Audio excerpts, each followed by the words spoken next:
Hello friends, welcome to diploma with Sonu.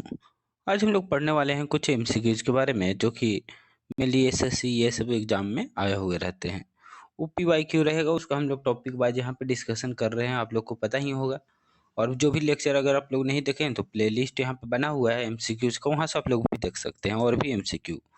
तो यहाँ पे आज हम लोग बिल्डिंग कंस्ट्रक्शन का कुछ एमसीक्यूज करने वाले हैं। तो आइए स्टार्ट करते हैं सबसे फर्स्ट क्वेश्चन की तरफ से, जो कि हमारा है the minimum headroom over a stair must B.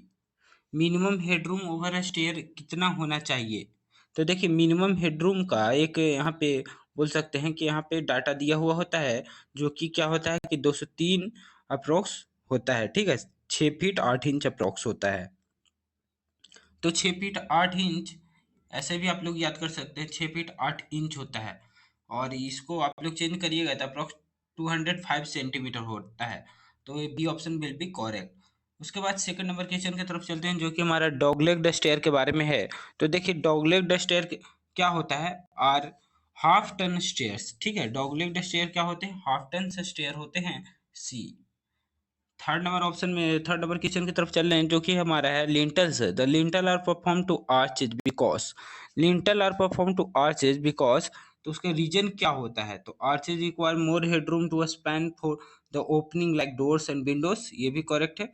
और arches requires strong apartments to withstand earth thrust, ये सही है। Arches are difficult in construction, ये भी सही है।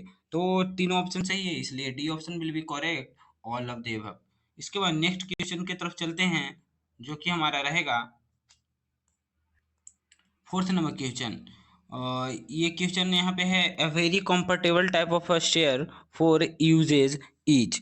Very comfortable type of stair. तो देखिए, सबसे कंफर्टेबल टाइप ऑफ स्टेयर यहाँ पे किसको बोला जाता है फॉर यूसेज? तो उसको बोलते हैं ओपन नेवल स्टेयर। जो होता है वो वेरी कंफर्टेबल माना जाता है। तो ओपन नेवल स्टेयर यहाँ पे बोल सकते हैं, करेक्ट ऑप्शन होगा। इसलिए यहाँ पे करेक्ट ऑप्शन हमारा है सी। इसके बाद नेक्स्ट क्वेश्चन की तरफ चले, जो कि हमारा thickness of plastering is usually. Thickness of plastering, plastering जब करते हैं तो उसका थिकनेस कितना होना चाहिए? तो देखिए, थिकनेस का प्लास्टरिंग का थिकनेस अप्रॉक्स 12 mm होना चाहिए। C option will be correct. Six number question की तरफ चले, जो कि हमारा layer of dry bricks put below the foundation concrete in the case of soft soil is called.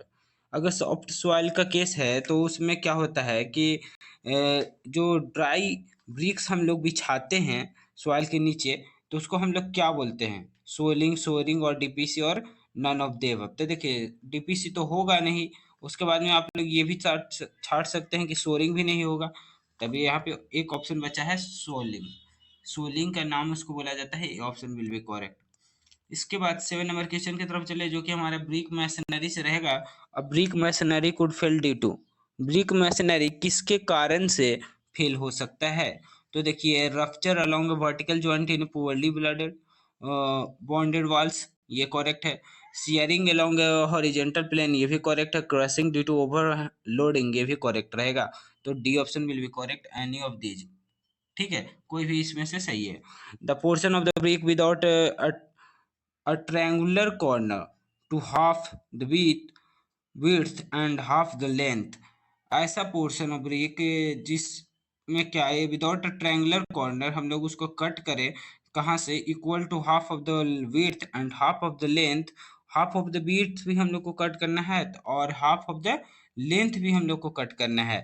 तो उसको हम लोग क्या बोलेंगे? तो देखिए, कुछ इस टाइप में ये कट होगा। हम आपको फिगर से समझाने की यहाँ पे कोशिश करते हैं। तो देखिए, ये हमारी ब्रिक कुछ इस टाइप में अगर है, ठीक है, ये ब्रिक कुछ इस टाइप में है। अब इसमें देखिए कैसे कैसे कट हो रहा है। कट जो बोला कि हाफ द विड्थ और हाफ द लेंथ, मतलब यहाँ से यहाँ, ठीक है, हाफ हाफ ऐसे कट हुआ। तो ये वाला पोर्शन जो है ये कट हो गया। तो इसको क्या बोलते हैं? तो इसको हम लोग बोलते हैं किंग क्लोजर। ठीक है, इसको बोलेंगे क्या? King closer. आप लोग को भी याद होगा।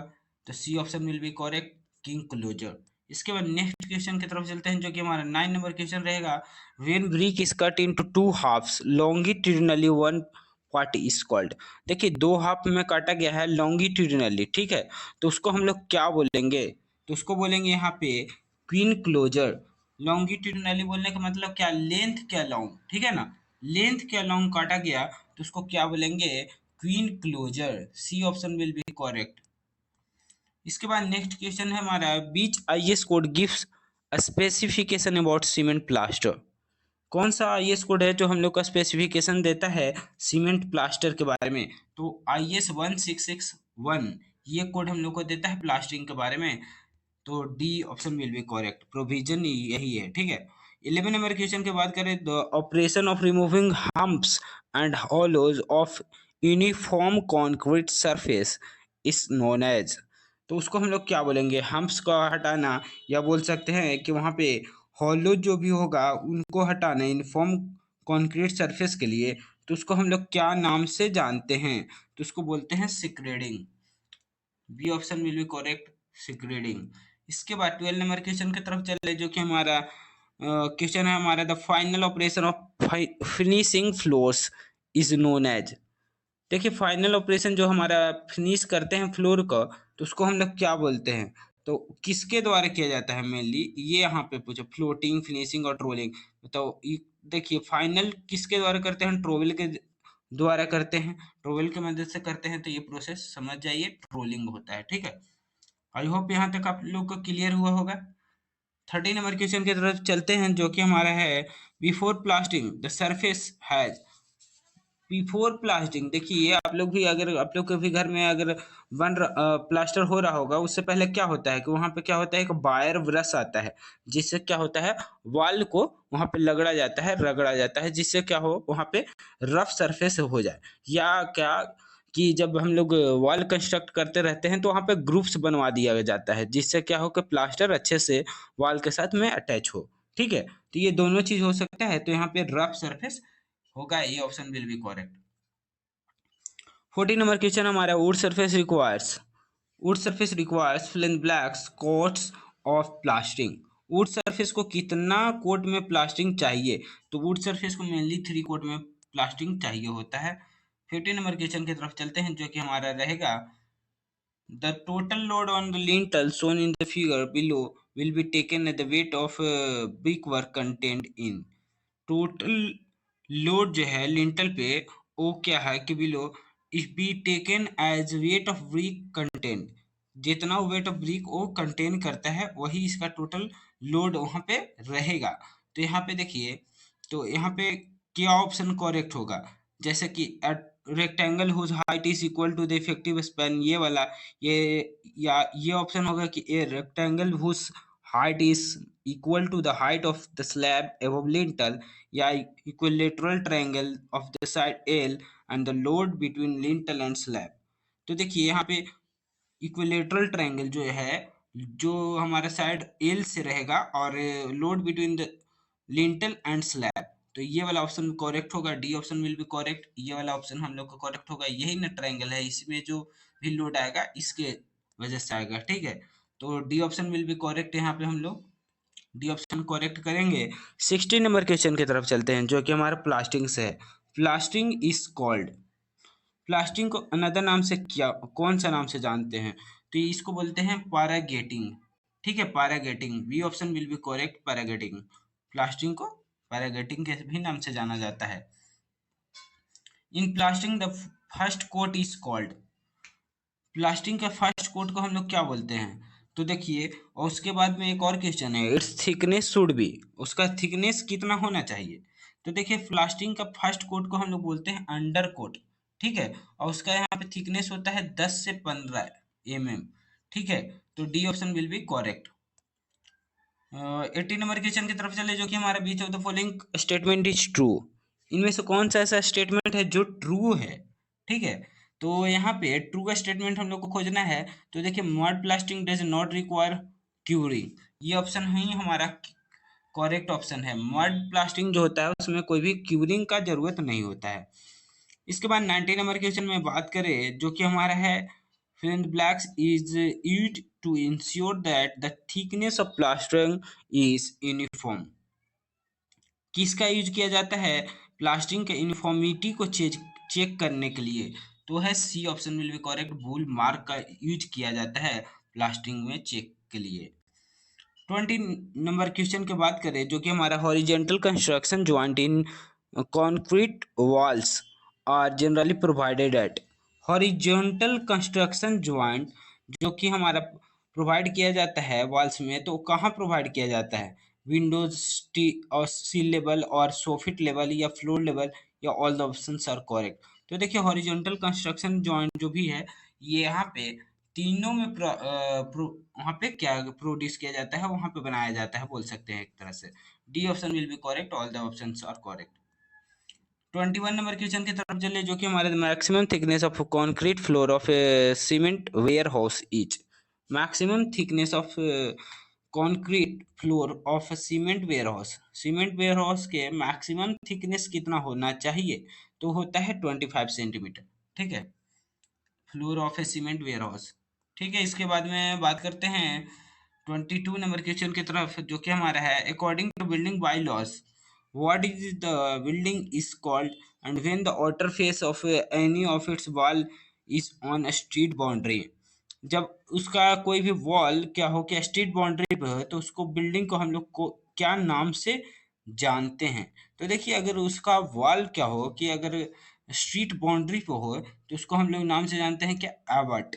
एबट के नाम से जानते हैं। ठीक है, एबट, ये option will be correct, Abbott. इसके बाद नेक्स्ट क्वेश्चन की तरफ चले, जो कि हमारा रहेगा 23 नंबर क्वेश्चन, जो कि हमारा है यहाँ पे आप लोग देख रहे होंगे। एज पर IS 2185 part first 2005, what is the minimum average compressive strength for open and closely cavity load bearing masonry unit? तो इसका प्रोविजन कितना है? तो देखिए इसका प्रोविजन रहता है 3.5 न्यूटन पर mm square. D option will be correct. 24 number question की तरफ चले, जो कि यहाँ पे पहचानना है कि देखिए ये ब्रिक का क्या नाम है। तो देखिए इसमें इसमें हम लोग को पहचानना है कि जैसे एक ब्रिक दिया गया है, उसको कट किया गया है कुछ पार्ट्स में, तो उसको हम लोग क्या बोलेंगे? तो देखिए यहाँ पे इसका जो है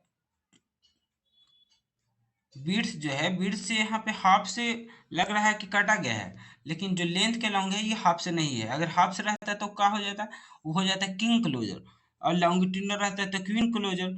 लेकिन ये क्या है कि कैंट है। ठीक है, कैंट है, कुछ पार्ट से आगे से कट किया गया है, तो कैंट के इसके नाम से जानते हैं, कैंट होगा। B option will be correct. ठीक है, B option will be correct. Next question की तरफ चलते हैं, जो कि 25 नंबर क्वेश्चन रहेगा। Roof with slopes in all four directions and with a break in each slope is known as।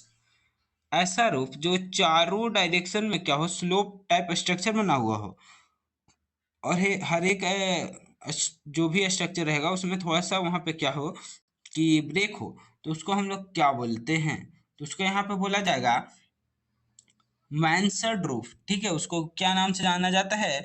मैnsard roof के नाम से जाना जाता है। इसके बाद में ये कुछ ही स्टेप में स्ट्रक्चर रहता है कि मेनली ये हट कुछ ही स्टेप में रहेगा, और यहाँ पे क्या चारों साइड से उठा हुआ होता है पार्ट, इसका चारों साइड से उठा हुआ रहेगा। ऊपर में थोड़ा सा जाके चाइनीज ये सब मूवी में देखते होंगे आप लोग, वही पार्ट रहता है कि चारों साइड में उठा हुआ रहेगा, और उसके बाद में ऊपर में भी क्या थोड़ा सा पार्ट निकला हुआ रहता है उसका। इसके बाद में बात करते हैं 26 नंबर क्वेश्चन का, जो कि हमारा the carpet area of residential building is generally.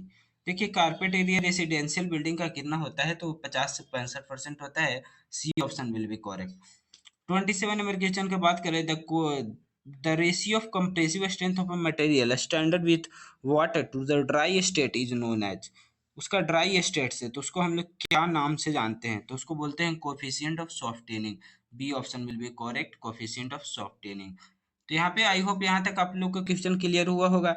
यही क्वेश्चन हम लोग आज करने वाले थे बिल्डिंग कंस्ट्रक्शन से। ठीक है, इसके बाद नेक्स्ट हम लोग करेंगे एग्रीगेट से, और नेक्स्ट वीडियो में रहेगा। So thank you all friend, please do like share and subscribe diploma with Sonu.